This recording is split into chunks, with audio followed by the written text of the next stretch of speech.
big smile out of you. You're up 2-0. What's the story? Are you not happy, or you're only half happy, or Still to be happy about.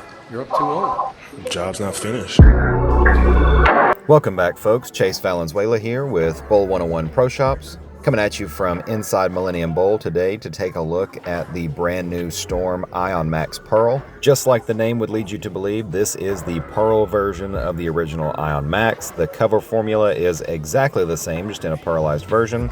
The core remains completely unchanged, and the Ion Max was an absolute killer for me in League last season whenever we had a very high ratio, sort of cliffed up, over under, wet dry type of house shot at Professor Bowl. That type of stuff has been less usable for me this year, with a couple of exceptions for the Equinox Solid, because both places that I bowl league at have been a little more on the blended side, but there is a little bit of out of bounds to the right at both places some days, but certainly at Millennium Bowl here. I think this ball is a great fit for something like that because of the high nano load in the Pearl cover stock. It creates a lot of traction, so you really see it sort of pick up and dig through the oil, but it also stores energy and hooks a fair bit on the back part of the lane as well.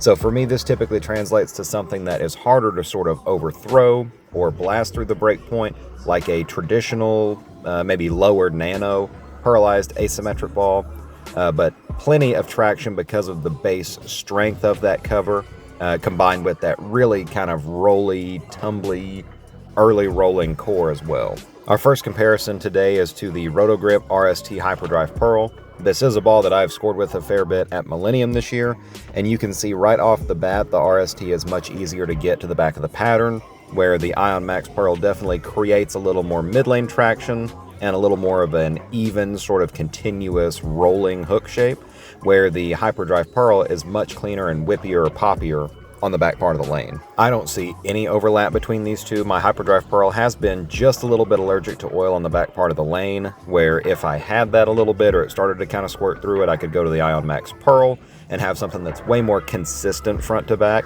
So overall, I think I could use those two off of each other really well. Next, we'll look at the Ion Max Pearl up against another asymmetric Pearl ball favorite of mine, and that's the Rotogrip Gremlin.